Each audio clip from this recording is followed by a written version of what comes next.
Eating Soup Alone is a podcast hosted by me, Christopher Crumley, and co-hosted by Nicholas Johnson.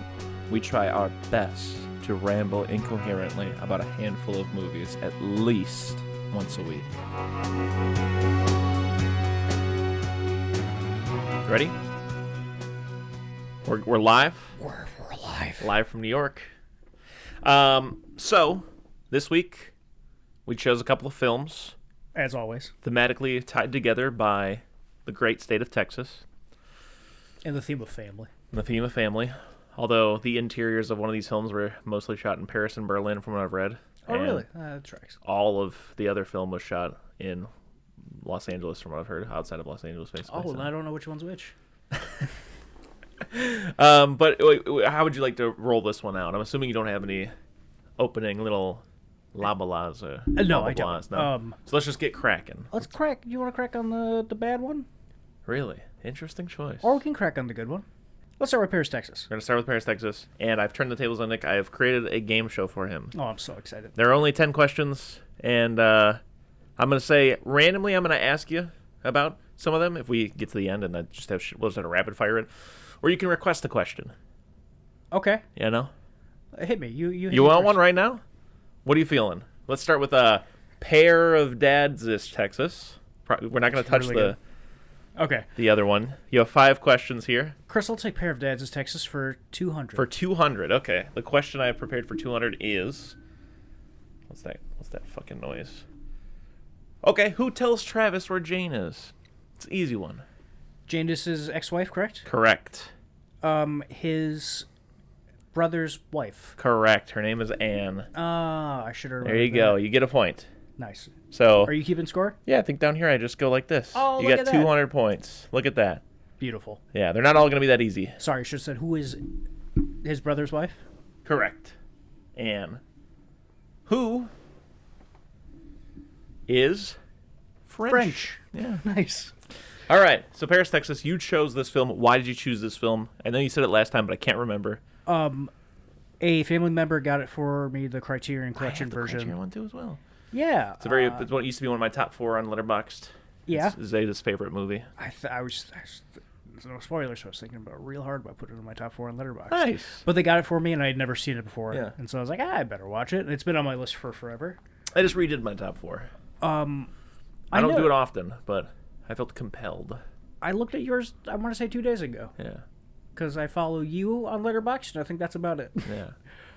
It used to be like Punch Drunk Love, Rocky, Paris, Texas, and Raising Arizona, which are 4 really good ones that I love.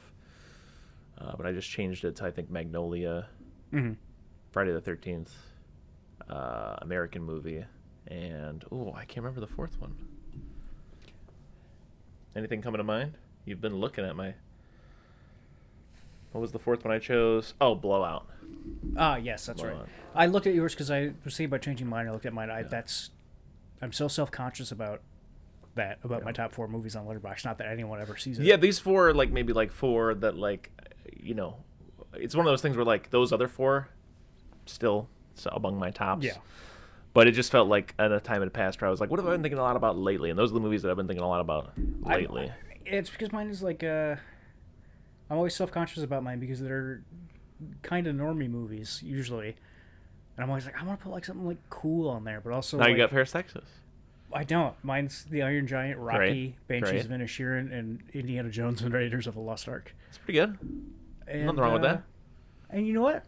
You're right. Yeah, I'm proud of it. Yeah, be proud of it. Own it. All right, one more question.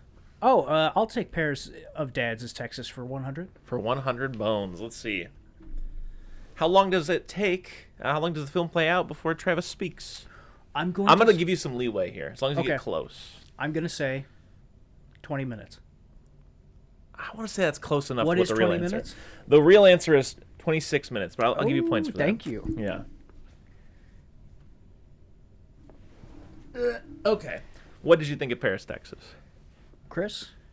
Fucking insane that movies are allowed to look like this. It is one of the most beautiful movies I've ever seen. Oh my god. There's so many times where even I'm thinking of Travis leaning at the bar drinking while Hunter goes outside to just sit on the hood of the car. It looks like a fucking painting. That's so insane. many every shot in this film looks like a painting. It reminds me of that Twitter handle. Every frame a painting.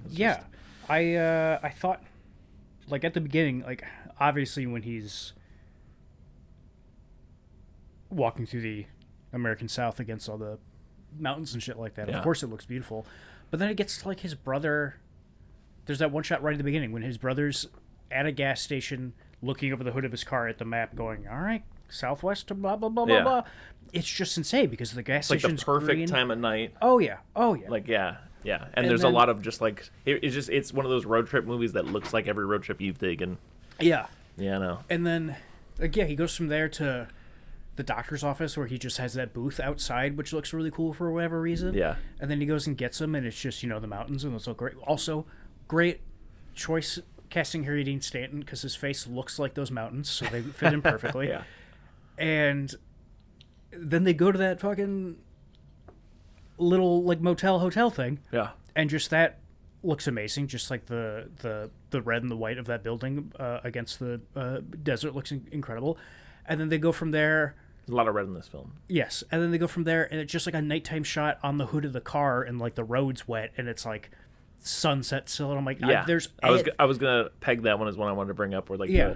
the windshield wipers are just going. yeah. And it's orangish or And I was yellowish. like, there's thunder. no way that this movie can keep this up Yeah. for 3 hours, and it does, did, and yeah. it just did. I was blown crazy. away. That's my biggest takeaway from this movie. Is maybe the best looking movie. I've Yeah. ever seen. I don't know. I just read it somewhere as I was trying to do trivia where someone was like, somewhere at some point someone said it should be illegal for movies to look and sound this good. Yeah, it's like What are you writing now? I'm just doodling while I'm trying to think. Okay.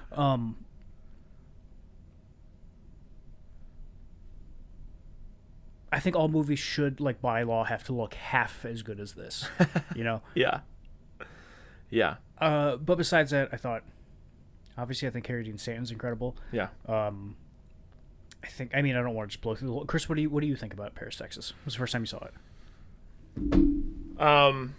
I think very highly of it. It was once in my top 4. I've heard that. Yeah.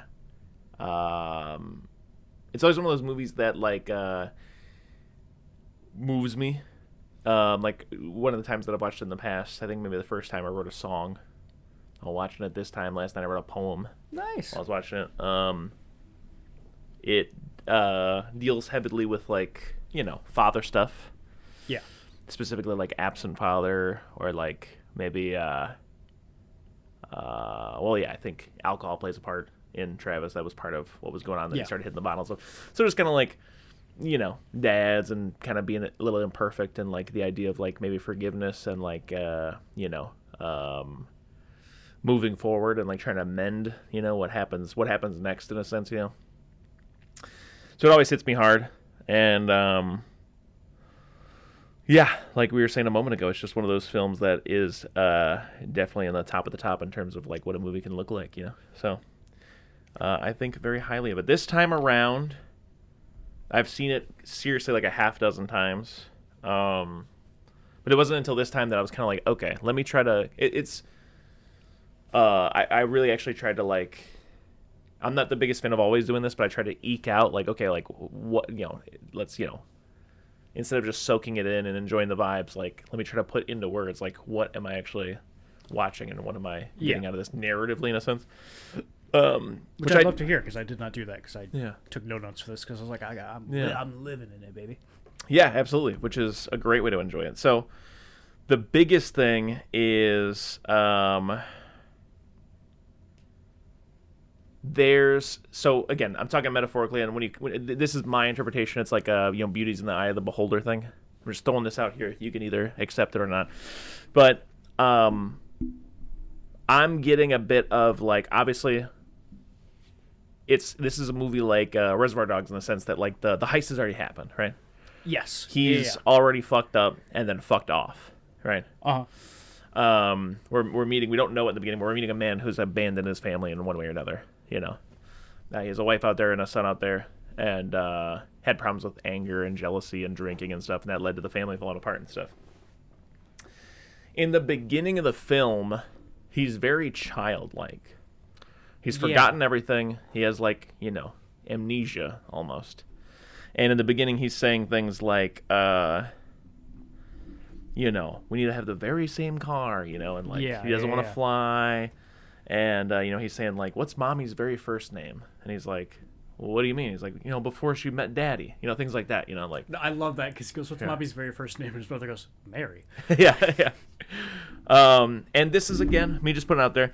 I think often when you're trying to like unlearn behaviors or like start therapy, things like that, like they're almost like embarrassing, shameful things. 'Cause you kind of have to go back. You feel like a kid again.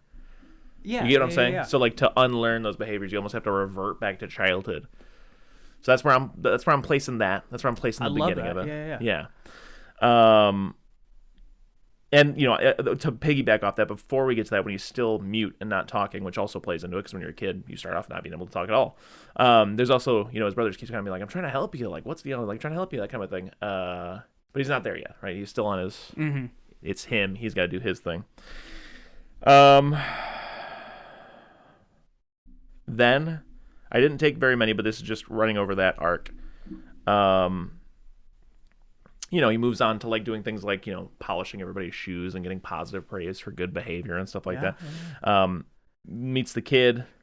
Kid warms up to him, and then the kid starts mimicking his behavior. Like when they're walking across the street, you see that mimicking thing, right? Like, which I think is like, again, playing into my thing, metaphor for learned behavior, and a metaphor for why I did do a little reading about the ending and him deciding to just go and leave again, because he's basically like, "You guys are better off without me." And I think that that's a very important scene when the kid's mimicking him from across the street, because I think that's what he's realizing. He's like, "I am still fucked up, and if I hang around, then I'm just gonna like teach this kid how to be a piece of shit also." You know what I'm saying? Or whatever, part of it. Yeah. But to jump forward to like the ending, when he finally meets Jane, he almost immediately goes like, "Is it all you do? Talk?" He's like, "What else do you do? Why are you laughing?" When she starts laughing at him for saying this, "Do you go home with them? How much extra do you make? How much do you make on the side?" Like all this jealousy and anger immediately starts coming out.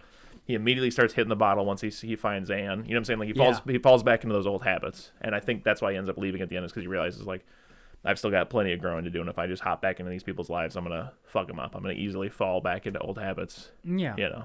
And they're better off without me. So that's kind of the larger narrative stuff that I was trying to piece together. I like that. I like all of it very much so. Yeah. The ending, this definitely like, I don't want to say gave me whiplash, because it kind of happened pretty gradually toward the end. Yeah. When you realize he's not sticking around. Bittersweet. Made me laugh because my first thought was him driving away that car. He's like, "I can get back to walking now." I think this, you can see this movie in a lot of modern movies. Yeah. But I would argue in no filmmaker's movies more than Christopher Nolan. Yeah. This is very Christopher Nolan in the sense that it gets you. It gets you the whole time. And then when you finish it, you go, "Oh, wait a second." Well, that doesn't really make sense now, does it? But I mean, I don't fault any movie for doing that. But when it ended, I was just like, I think Hunter would have been a lot better off with his a dad. aunt and uncle. Yeah. Oh, with aunt and uncle. Oh, his okay. aunt and uncle. Yeah. They seem to be doing way better. He had video games. Yeah, he had video games and a cool French mom. Yeah. Lived in a very nice house in California. Dean Stockwell's a joy in this film. Oh yeah. What? My brother's where? It's so good. I didn't know this, but giant hat. Apparently he worked his dick and balls off. He'd been like acting since like 1946 when he was like a child actor signed to an MGM contract. Really? Yeah. He's been on Broadway. He's done all kinds of acting. Yeah. Rest in peace. He died in like 2021. Oh, really? Rest in peace. Natural causes. Blah blah blah blah. That reminds me. I looked it up. How old do you think Harry Dean Stanton is in this movie? I'm gonna say he is a 43-year-old man. Chris, he's in his 60s. In that movie? Yeah. When did he die? He died. He was like 100 years old when he died. God damn. He was born in like, when did this movie come out? 86, I want to say. Yeah, maybe even 89. He was born in 1926. Wow. He looks like it. Yeah, and when he looks like a man from the 20s. When he gets on that phone, he goes, "Yeah, I want the blonde woman about 25." I was like, 25. Yeah. I knew there was gonna be like an age gap, huge but that's age gap. 40 years, dude. Huge age gap. Yeah. Oh my god. Yeah. And also, I mean, listen, this isn't the point of the movie, but I'd like to bring it up just the stuff that doesn't make sense when you think about it for Sure. more than a minute. Just hasn't paid taxes in 4 years. Yeah. Has to be declared legally dead at some point by probably his doesn't brother. own that land anymore for sure. For sure does not own that land anymore. No way that his brother and his wife don't have legal ownership or legal custody of Hunter. You own this child. They own that child. They pay his they own his clothes and they pay for his school bills and stuff like that. I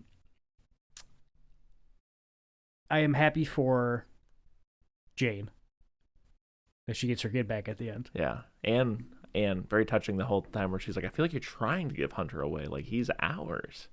Yeah. You know? Also, shout out to this kid. This kid's a really, really good kid actor. His mom is like Karen Black. Do you know Karen Black? No. I don't, but apparently she's famous. It's no disrespect, Karen Black. I'm sorry. Oh, the child actor? Yeah. Okay. Sorry, Karen Black, if you're listening, which I know you probably are. Yeah. But every time he's just like, if they left this time going at light speed, he'd age an hour, but when he came back, his son would be like, just the way he talks and like stumbles over his words and stuff like that feels very, very, very much so a child like who's excited to be talking or whatever. Yeah. And just at the end when like him and Jane get back together and he like is like playing with her hair and stuff like that, just kind of like, hey, we have the exact same hair. Just like, it's just very cute. I think this kid did a bang up job. Yeah. Question. Yes. No, question. Oh, I'll take a pair of dads in Texas for $400. For $400, splitting the difference. What does Walt do for work? Oh, he paints billboards. This is correct. Yep, he designs billboards. You're killing it. Oh, you do those? I like those a lot. I don't do all other people do them too. Quick plot synopsis. He's walking through the desert, stumbles across like a little like shit in the wall last chance gas station. Grabs a Coca-Cola, starts chomping on some ice, passes out. They take him to a strange like Fallout German doctor in the middle of the Mojave Desert. Yeah, how's that guy making money? Yeah, I don't fucking know. He's selling drugs. Chomping a cigar, and he's like, you don't like to talk much. Finds a little note in his wallet, calls up Walt, tells him, hey, we got your brother here. Also, I like that. I like him just digging through his just dilapidated, absolutely empty leather wallet until he pulls out that little piece of paper that just has his brother's name and phone number on it for some reason. Like, it's the only thing he's got in him. Yeah. I love that. Metaphor. Yeah, So Walt travels all the way down there to get him. He's gone. Travis has continued wandering on. Walt goes and gets him, brings him to a hotel, tries to get him some clothes. Walt walks off again, ends up getting Walt. Eventually, Walt ends up shaving and talking, and they try to fly. Walt's afraid to fly, so they end up driving. They already returned the rental, but they need to get the exact same car because Walt insists upon it. Eventually they get home, and waiting at home is, as we've said, Hunter, who is Travis's son, that Walt and Anne have been taking care of. And the whole movie is kind of about that like awkward reintroduction stage where, like, even Hunter says a couple things, like, Walt's like, hey, I'm bringing home your father, and he's like, you have any memories of your father? And he's like, no. Yeah. There's a scene where, Travis is trying to pick him up from school, and the Hunter's talking to his little buddy at school, and he's like, I guess he's my father or whatever. And his friend's like, wait, you have two dads? How is that? And he's like, just lucky, I guess. I love that. Yeah. Anyway, see you later. Yeah. And then eventually, after a little bit of the awkward, they start to kind of warm up to each other. There's the whole scene where they watch the footage of them on vacation, Super 8 footage.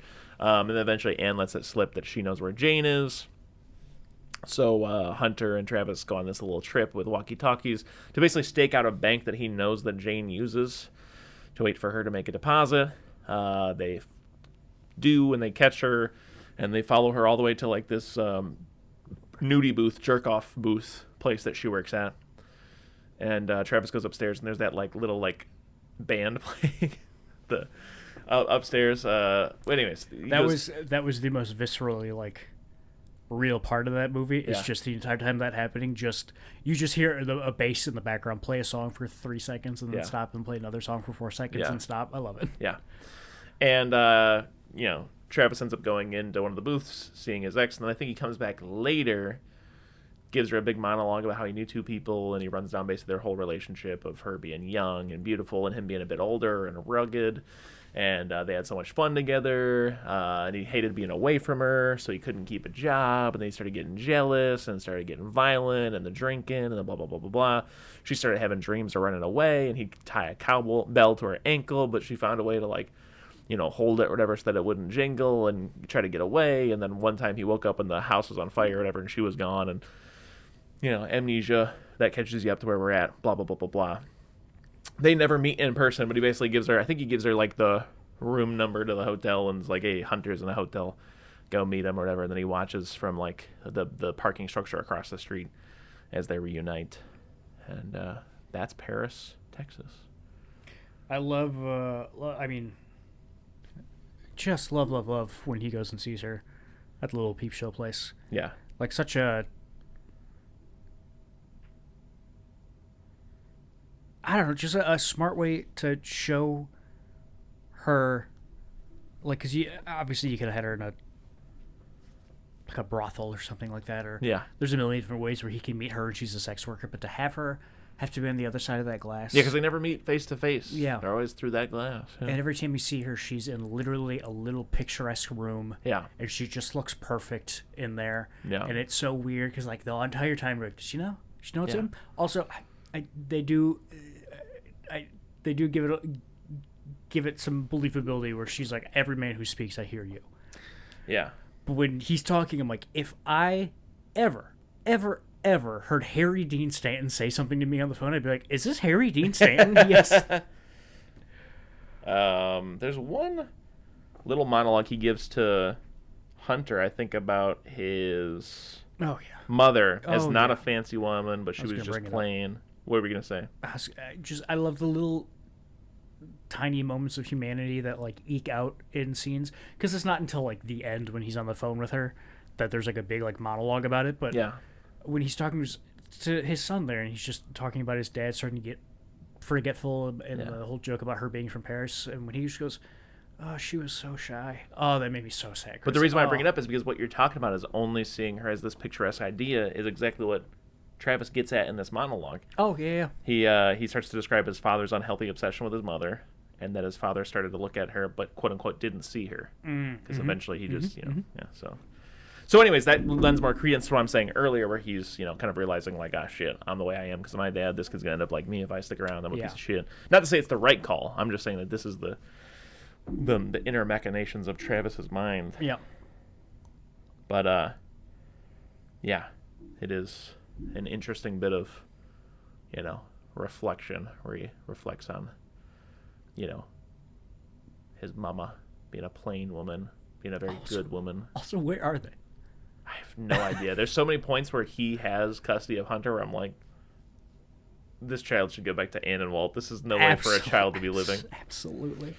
Question. Paris' Texas dads for 300, please, Alex. For 300. What is the name and room number of the hotel where Jane is reunited with Hunter? This is a tough one. I want to say the Mar-a-Lago, but that's not true. Yeah. And the hotel room is like 1560 or like 1530. I'm giving you fucking points. It was the Meridian Hotel, and it was room 1520. That was pretty close. I'm impressed. I don't know why I clocked 1520 because I'd be a terrible Jeopardy host because I'm just like, oh, geez, in the big city they got 15 floors in hotels. Because I feel like you said an M word and it does start with an M. You get points. Is this one the license plate number? Do you want that one? Yeah, give me. You want it right now? Dads for 500. For 500. Which one of these actors was in Beverly Hills Cop 2? Oh, it could, Chris. It could be literally any of them. I'm gonna say Harry Dean Stanton. Oh, so close. It was Dean Stockwell. You do not get points. Do you lose points if you get it wrong, or do you just stay where you're at? Should I hit the negative button? Yeah, hit the negative button. Why not? Oh, you lost 500 points. I'm sorry. Ooh, I didn't know that's how that works. I don't think it is, but that's how we're going to play it. Well, that concludes the Paris, Texas half of the game. Okay, let me see. Let me scrub through this, see if I like anything else. I really like, I don't know if it was intentional or not, but that scene when he's talking to his son about his parents, and he's laying down there. I don't know if it's like a visual choice to kind of underlie the fact that he's drunk while talking. But just at the bottom of the screen, there's just like a very faint light that keeps coming in and out. I don't know if that was a mistake or not, but I really liked it. I noticed something when they first approached the nudie booth place. There's a window with vents in it, like slats. Mm-hmm. And I actually rewound it because you can see like two people walk by up there, and then one person like gives like a really quick like wave into the camera. I love that. Yeah. Also, I'm a child. When you see Hunter outside walking around in the parking lot and someone just has spray painted the word pussy on the wall, that really got me. Yeah. It's pretty good. So yeah, that's Paris, Texas, I think. And for me, I would consider this like an S tier movie. Like, you know, like I'm just off the top of my head thinking of things like, yeah, like Rocky or The Shining, just like these great pillars of cinematic excellence, in my opinion. I really love Rocky. Really love Shining. Really love this film. These are all fantastic films. We're not talking about two of those films, but yeah, great film. This is an A+ for me, for sure. Yeah, A+ as well. You have an S tier on your list. I do. You're reserving it. I'm reserving it for something else. For Texas. And when he's sitting here, she's talking to, you see from her point of view, she's looking in the two-way mirror, and just that wall is just a bunch of insulation. Yeah. It just looks so good. It just looks so good.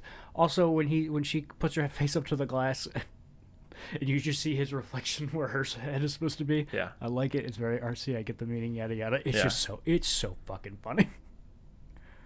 It's like the picture of Saul Goodman looking at the glass. Yeah. It reminds me of that. Yeah. I'm going to grab a cup of decaf coffee if you want to give this a pause, and then we'll talk about the other film. Sure. Okay. Did you know anything about this film before watching it? You showed me the super cool trailer. Super cool trailer. Which I wish they leaned into. They leaned into it, but I wish they leaned into it more. Way more, yeah. There are a literal handful of things that I like about this film. Mm-hmm. But otherwise, this is straight poop from a butt.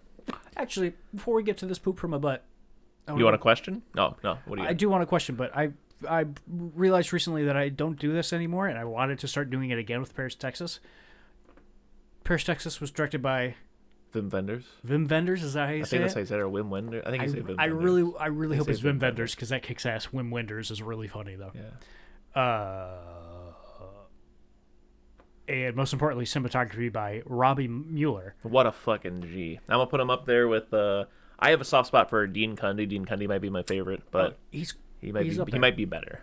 This guy might be better, honestly. I don't know. I like Dean Cundy a lot. I think we should judge his last film.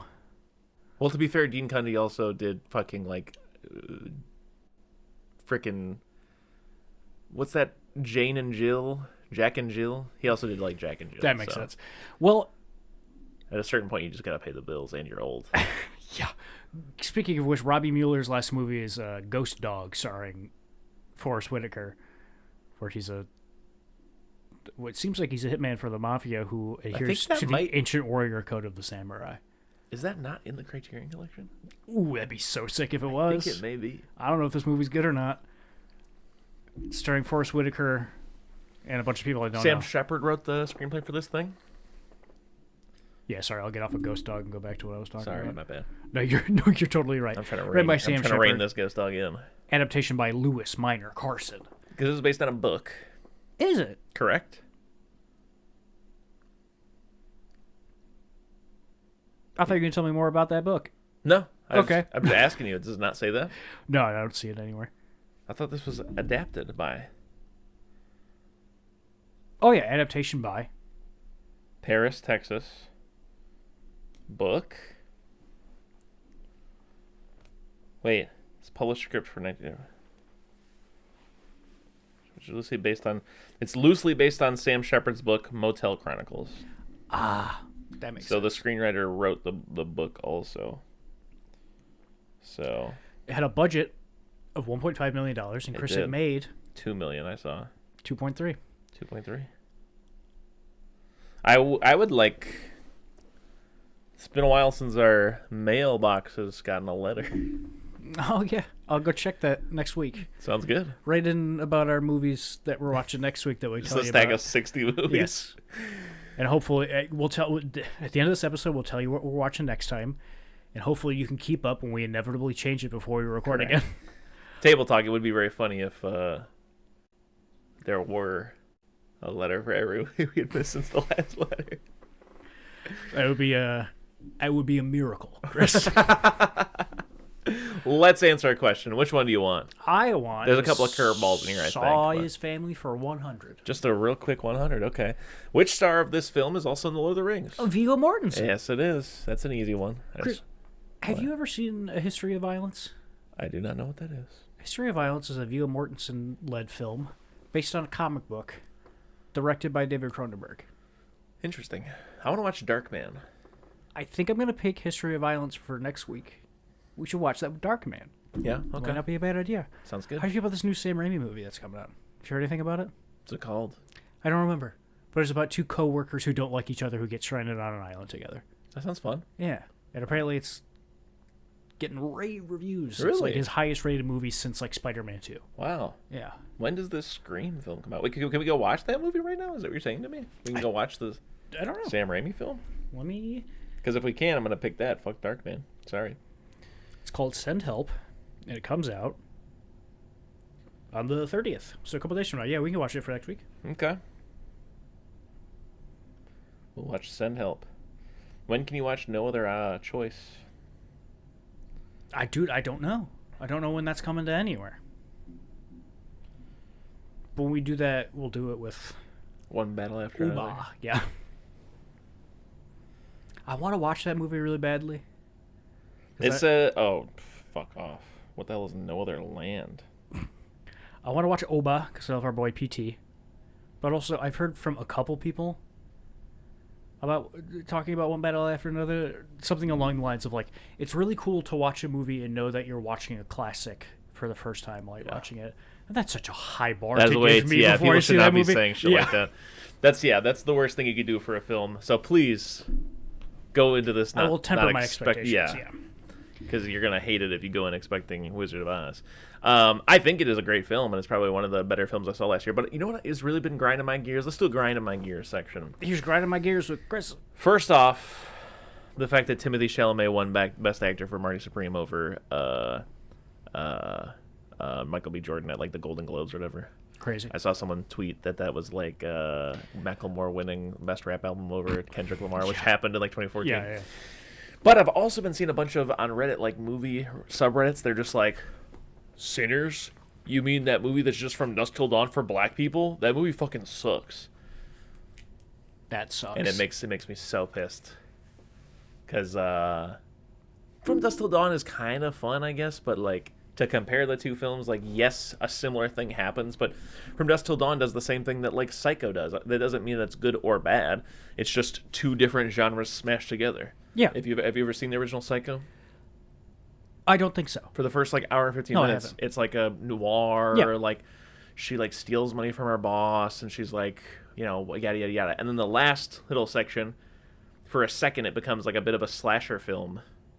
Because she just happens to end up at the Bates Motel, happens to get murdered. Mm-hmm. And then the rest of the movie is the people from the noir film coming to the slasher film and being like, where is this missing woman? And then the slasher film being like, I haven't seen any woman. You know what I mean?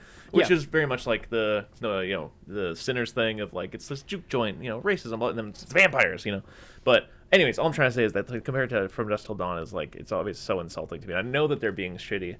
And I don't know. There's so many comments that are just like, it doesn't do anything inventive. It doesn't do anything new. And I'm like, you pieces of shit. This is very much so like I think this is a touchstone film that is very Michael important. B. Jordan has conversations with Michael B. Jordan at length. What are you talking about? I'm just thinking about the scene where like, it's like I'm not even a musical number fan in movies, but that scene where like the song starts playing in the juke joint and they like somehow weave like thousands of years of culture into like 2 minutes is insane. I love the movie though. I really loved Sinners. I thought it was funny. Thought it was heartfelt. It has vampires in it, so that's awesome. So yeah, it's just crazy to see how much slander it's getting online. And part of me really does think, is this just racism? Hey, Chris. Yeah. Yeah. That's sad. It's very sad. You know what grinds my gear? Are you done grinding gears? I'm done grinding my gears. I was mainly just mad about the slander Sinners is getting. I got a gear to grind. Let's hear it. It's something I put together because maybe I'm dumb the other day, but I was talking to a friend about Marty Supreme. Have you seen it? No. I haven't seen it. I would like to, mainly because I want to support Tyler, the Creator. I just don't like that little twink. I just don't like him. I get that. The reason I don't want to see it and I put this together because there's that and the Smashing Machine, both of the Safdie brother movies that came out. I was like, I got no interest in seeing these. I've liked every Safdie brother movie I've seen up until now. I need to see Uncut Gems still. I haven't seen that. Which is a travesty because I love the Sandman. I stand the Sandman. Every Safdie brother movie is just, hey, what if a guy sucked? Yeah. And I'm like, that's what I was just talking about with Will, where he was like, Marty Supreme, he's like, it's almost as good as Uncut Gems. He's like, it's just like, with Uncut Gems, like, you know, he's just like, it's Adam Sandler. Like, you're glued to the screen. You want to watch him. And I was like, yeah, that's what I'm trying to say is like, I know I'm always being shitty and kind of petty when I say I don't like Timothée Chalamet, but I just don't think that he has carry a movie kind of swag. Yeah. Like, he just doesn't have undeniable star power. He's just like a forgettable white boy. Like, I don't understand how he's being... I think the rest of the world would disagree with you, which is insane. Because I don't necessarily disagree with you, but he does just lead movies. That's all he does. It's just so crazy because he just doesn't, to me, have the charisma for that. Like, a movie, in my opinion, his shoulders are not broad enough to carry that. He does. I've seen it with him in like interviews and stuff like that, where I find him very charismatic, but none of that ever comes out in a movie that I see him in. Did you hear his rap? No. Very bad. Why would I do that? That one hurt me personally because I love rap music. So to and hear what that white boy did to it, I was very upset.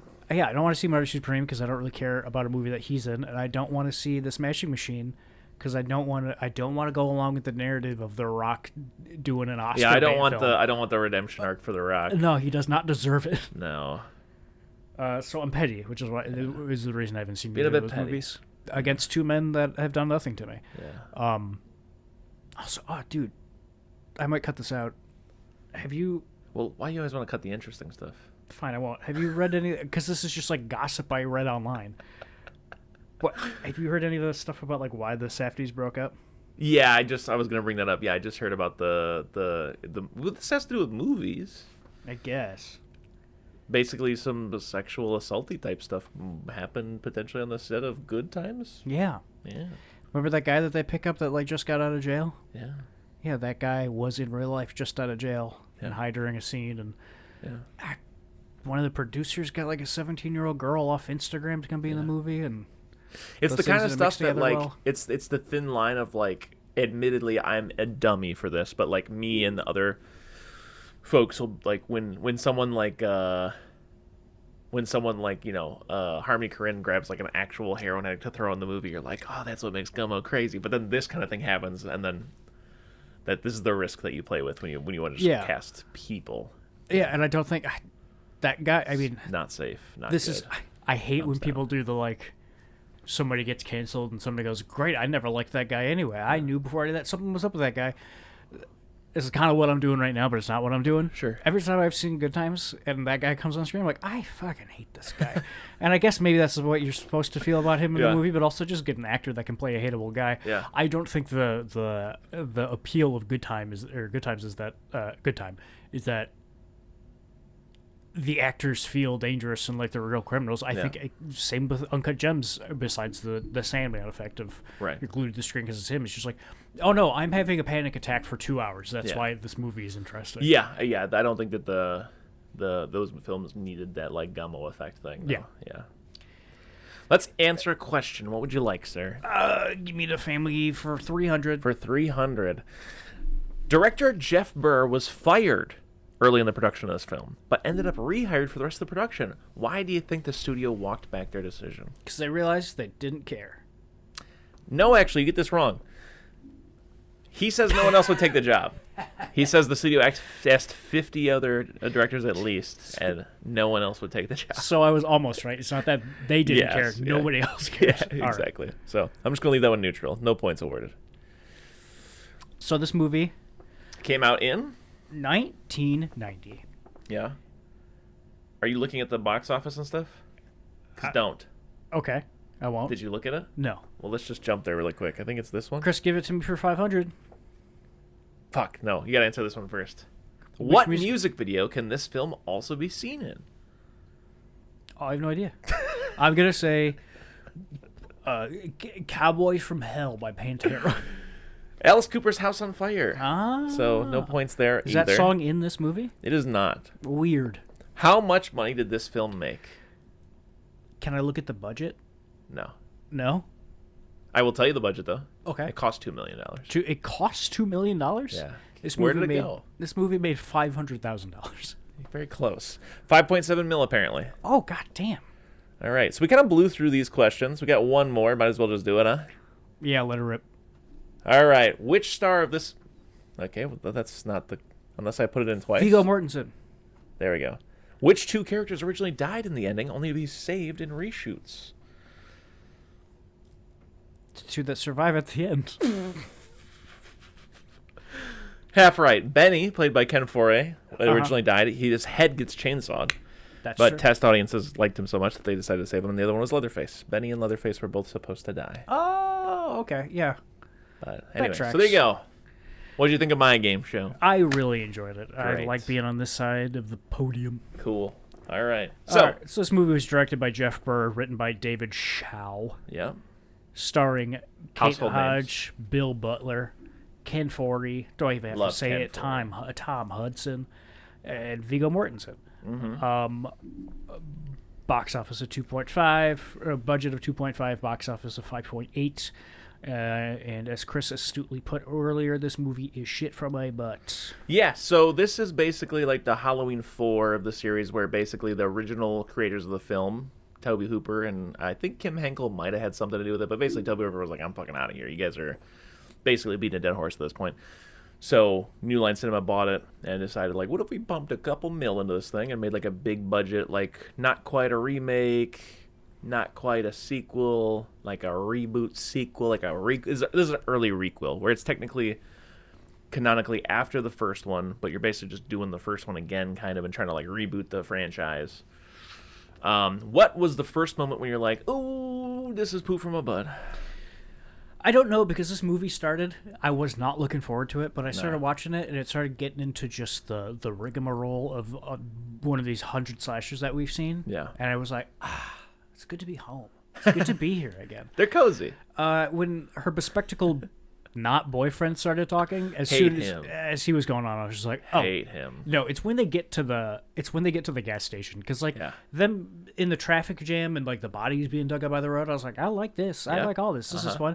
Also, the cop that talks to them, once again, don't even remember. I can't remember which movie it was, but recently we talked about a movie where I was like, I recognize this guy. I don't know where from, and he turned out to be the bartender from Fight Club with the big neck brace on. He's the cop. I recognize his voice. Nice. Also, the dude that survives with her that then gets chainsawed. Yeah.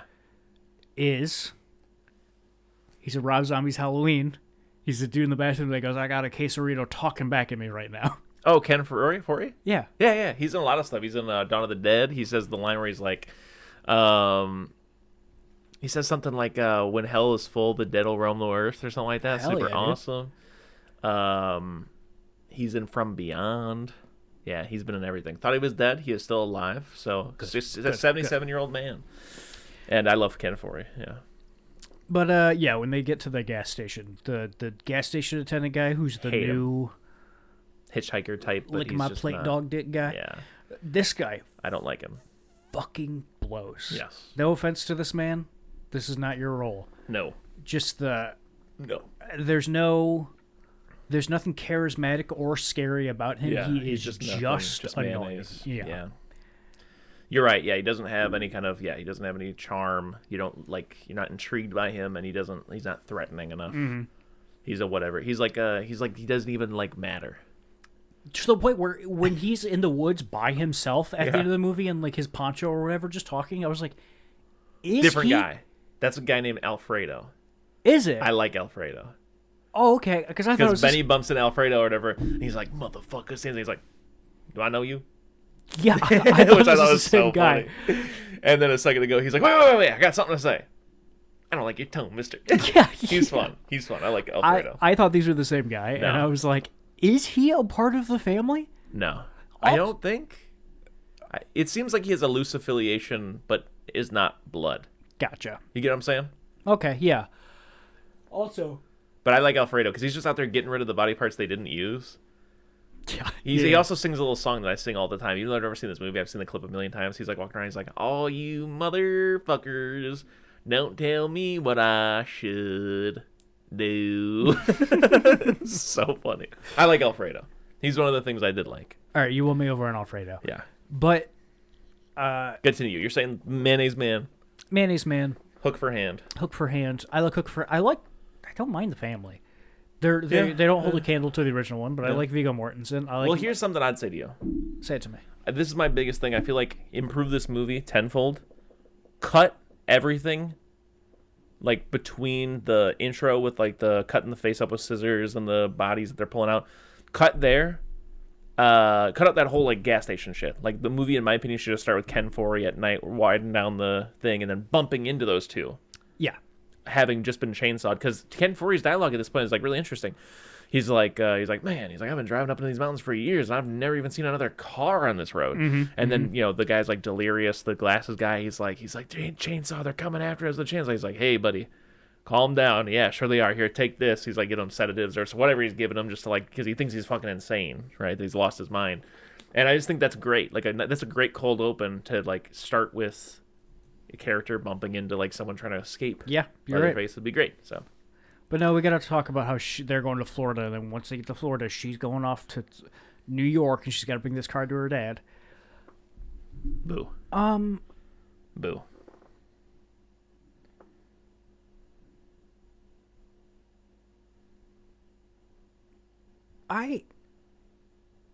What is the gas station guy's name? Gas station guy's name... Chris, I don't think there's a second guy out in these woods. I'm looking at it. He's got a milky eye. Yeah. Yeah, the guy in the woods has a milky eye. Let me see. The hitchhiker named text in the station. Oh, yeah, you're right. Alfredo is... Okay.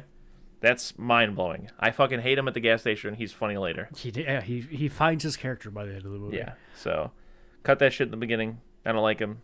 I don't like him peeping on her. That's not the right kind of... That's not the right kind of creepy. It's not the kind of creep I want. Yeah. Sometimes slasher movies make that mistake.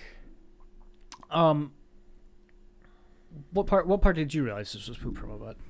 Probably that stretch where it's just, those two together and like, they're hanging out at the gas station and Alfredo was just the worst. And Viggo Mortensen shows up and I kind of like him, but he's also like, I'm like, what movie are you in, sir?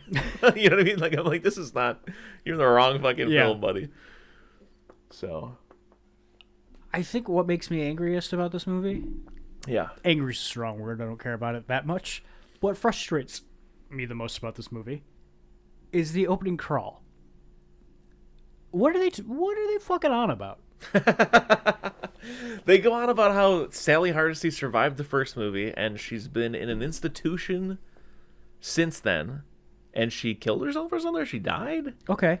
And W.E. Sawyer is, I think, Drayton. I think that's like Kim Henkel and Toby Hooper, if I'm mistaken, like always were fighting over Drayton Sawyer's like name or whatever. Okay.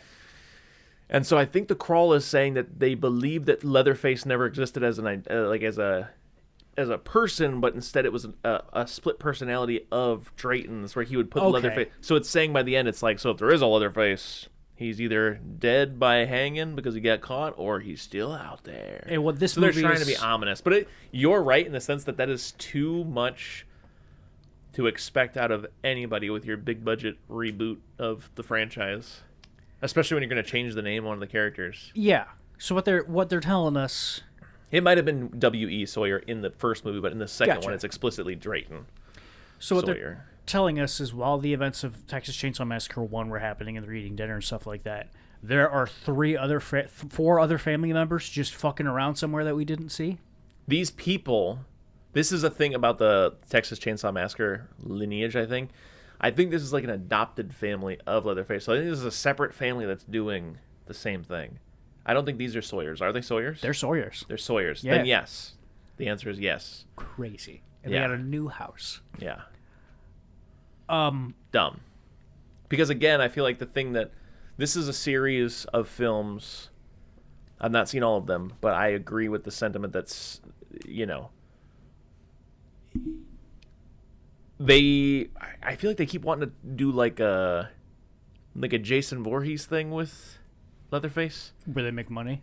And he's not the scariest part. The scariest part was definitely Drayton Sawyer and the hitchhiker. Yeah. And then you're all unsettled about that, right? You're on edge. You're talking to them, and then I know where you go. Here, and you're like, what the fucking hell is that? Exactly. But in this movie, Leatherface is basically silent, and he is not like I don't know. He's a nothing. He's kind of mayonnaise nothing. His mask looks like shit. His character design is like bland now. He's just wearing like neutral gray, whereas in the first one he's wearing like dress shoes and like a blue tie and like yellow. He's like, he looks. I said this when we were watching, or we were talking about the new Frankenstein. Yeah. There's that bit where the place is on fire, the monster's escaping. Yeah. And I said, don't show me the monster going down a little water slide. Yeah. Because he does it at one point. Yeah. In the same vein for this movie, don't show me Leatherface just sitting down at the kitchen table doing nothing. Yeah. Yeah, I mean, that's the thing is, like, if you're going to show Leatherface, again, this is like a failing of the rest of the series. Like, he's not supposed to be like Jason Voorhees gets away with, like, when you see him, like, AC/DC should be playing almost. Yeah. But Leatherface just isn't that. Like, Leatherface should be being, like, belittled and mentally abused by all these people. Yeah. He's, like, as much a victim as anybody else in a sense. That's, like, the thing that makes him kind of scary is, like, he doesn't want to do this, but he doesn't want to get his ass kicked by his family, so he's going to chase you down and kill you because they're going to beat the dick out of him if he doesn't kill you. Exactly. And this one, everyone's pretty nice to him. That one brother shoves his record, his tape player in the fire. Yeah. Fire. But besides that, the mom's very nice to him. Yeah. So, recap. I like Alfredo in the swamp, not in the beginning. Correct. I like Ken Foree as Benny. And I like that it has, like, the, like, kind of generic, like, heavy metal playing every now and again. Yes. I don't know why, but it's just fun. I like it. Yes, that was probably my favorite part of the movie. Yeah. I would like to, real quick, because I have the movie playing on my screen here. Yeah. And I was going to say that the house isn't that dirty. It is just covered in dust, though. Yeah. That reminds me of something I wanted to bring up about Paris, Texas, which I did not. When he goes to that bar at the beginning and eats the ice and passes out, I noticed it was very dusty. And as soon as I noticed that, it turns around and shows a sign that I really liked. Yeah. Just handwritten, framed for some reason. It says, "The dust has come to stay. You may stay or pass on through or whatever." Yeah. Anyway. Yeah. But just nothing happens. Oh, for sure. Lot of they drive around. I like when Leatherface pulls the trunk off the car. I thought that was pretty funny. Yeah. They try to fix their tire a bunch of times. They crash. They run into that man, Ken Foree. And then, how do you feel about the little girl? What? How do you feel about the little girl? Nothing, the little girl. Kind of reminds me of like a Big Daddy thing from like BioShock, but it's also just like, is that his daughter? It's supposed to be Leatherface's like daughter or something? Oh yeah, because they talk about who makes the cutest babies. Yeah. Also, when she goes into that room and she stabs her, and then Viggo Mortensen comes out and takes her, he turns the lights on, and then when he leaves, the camera takes a second to look around the room and show the bones. Yeah. We saw the bones. Yeah. We already saw the bones. They came in and saw the bones. Yeah. Also, her doll that she has, it's a little skeleton. Yeah. You think they made that? Or is that like a... baby? What was that baby? That's a baby? That's a bummer. What do you think of the crazy chainsaw? I like it in the same vein I like the metal music. Okay. Oh, hell yeah. They pulled it out and went, fuck yeah, dude. Yeah. The saw is apparently family. Grandpa's canonically deceased and decomposing in this. Yeah. Not alive. Yeah. But they're still feeding him. Tradition. Also, I like Mom's robot voice, but it's the smoker neck thing. Yeah. Which in real life sounds way worse than hers. Okay. Like, I don't know if you've ever heard one of those before, but it's like I've heard it in the "you don't always lose to tobacco. Yes. Sometimes they just but the truth. Yes, Yeah. it sounds exactly like that. Meanwhile, hers, if that's what it sounded like in real life, I'd voluntarily get one. She sounds so cool. All of this is just nothing. Like I'm reading this, like escaping, Michelle locates a house and is captured by text, revealed to be one of the Sawyers, who brings her into the kitchen and introduces her to the already deceased and decomposing grandpa, as well as Anne and the little girl. Tinker then drags in the badly injured Ryan, who he and Tex suspend upside down with a pair of meat hooks. When Leatherface returns home, Tex equips him with a large chrome chainsaw with the words "the saw his family" engraved on it. In the woods, Benny finds Alfredo and apparently kills him. As the family prepares for dinner in the kitchen, the little girl kills Ryan. Leatherface prepares to kill Michelle as well, but Benny opens fire on the house with a semi-automatic rifle, killing Anne and presumably Tinker. Michelle escapes and flees into the woods, pursued by Leatherface while Benny kills Tex. Benny rushes to Michelle's aid, but Leatherface apparently kills him in revenge. Michelle apparently kills Leatherface. As dawn breaks, Michelle reaches the main road before Alfredo's pickup truck, driven by surviving Benny, stops in front of her. As Benny helps her into the truck, Alfredo appears and attacks him. Benny avoids Alfredo's attack, and Michelle kills Alfredo before the pair drive away. Unaware that a surviving Leatherface is reviving his chainsaw some distance away. Yeah, so she shoots Alfredo with a gun at the end, and she says something like, the line delivery so that she's like, "Welcome to Texas, motherfucker." She says something you backwoods motherfucker. Yeah. What I do like though, one liner from her I do like. So when they go to leave, they look at his dead body and she goes, "Texas is full of roadkill," because Viggo Mortensen said that to her earlier. I like that. And even though Ken Forey wasn't there to hear the original line, he still goes, "Hell yeah." He's fucking with it. So clearly Ken Forey, favorite character. He's a standout here, yeah. Yeah. Least favorite? Least favorite?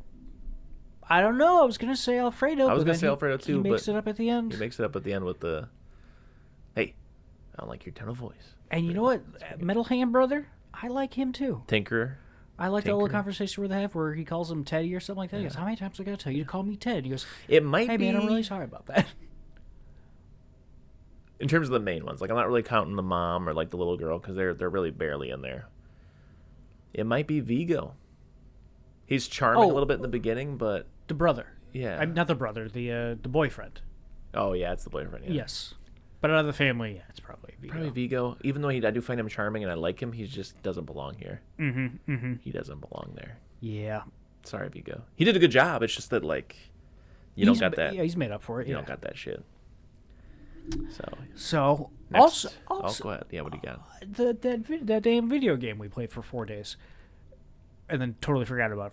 Texas Chainsaw. Yeah. Remember how they made up 2 family members for it? Yeah. Why not make a Viggo? Make it a Viggo or make it a Metal Hand. Rights thing maybe, because I know that like, I don't know who owns Texas Chainsaw Massacre's IP, but I know that this film specifically is New Line Cinema, and that means it's now owned by Warner Brothers. So I'm curious what the rest of it's owned by. You know, like with the 1 and 2.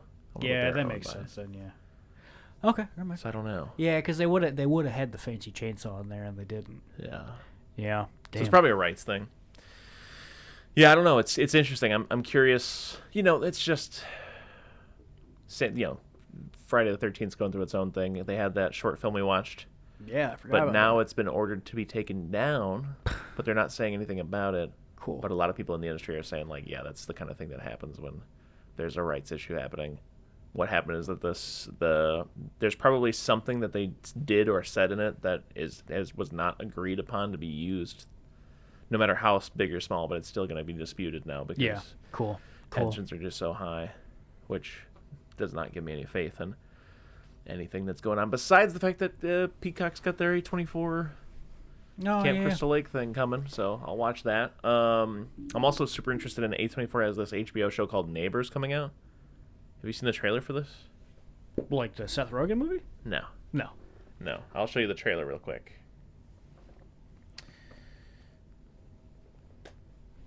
It comes out on the 13th, and I feel like I'll be watching the whole thing.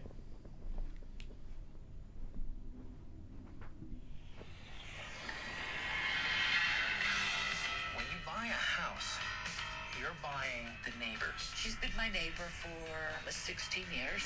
And if you don't know who your neighbors are, this now is overpowering.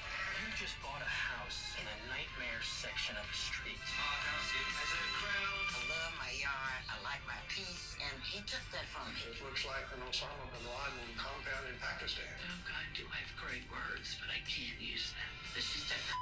I mean, come on. I mean, really? There is 6 to 8 chicken, 10 to 15 chicken, 20 chicken. Are you gonna take them to court? Yes, we will. I get creative when I get mad. You will not talk over me. I appreciate you wagging a finger in my face. If my neighbor was sexually attracted to me, it would make sense. I haven't been in the house as well. But I am not as practiced as she. Don't talk to my child that way. I'll knock you. Beat down, you bro. Back off! Silly boy. So let me finish. Oh, cat poop on me. You don't even have a garage. What is does that mean? I'm better than you. My attorney will bury you. Get the out of here. They're coming straight at us.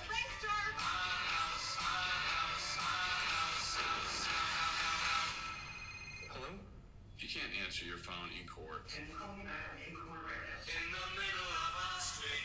I have to see this show.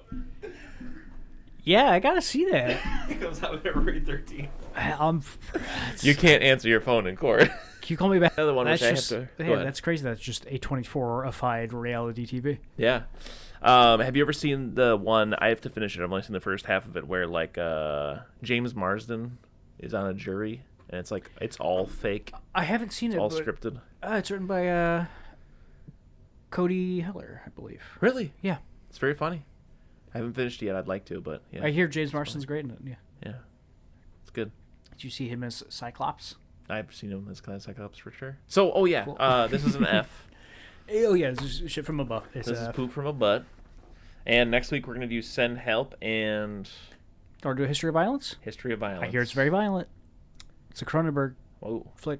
I'd like to do Crash eventually. Yeah. That's Cronenberg's other big one that I haven't seen yet. All right, A History of Violence and Send Help. Takes place in Michigan. A History of Violence? Yeah.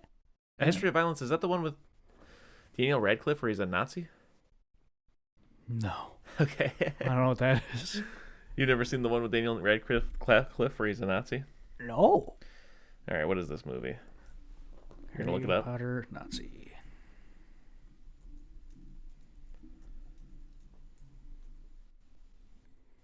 Imperium? Perhaps. Is he a Nazi in this?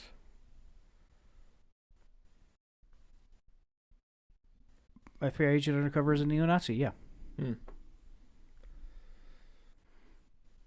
But no, that's not a history of violence. Okay. All right. Well, hey, if I'm not mistaken, that just might be that. Mattress Man? You plaster ass? No, that's the chair behind me. Okay. Here. Okay. Okay. See? Yeah, I Not got my it. butt. Okay.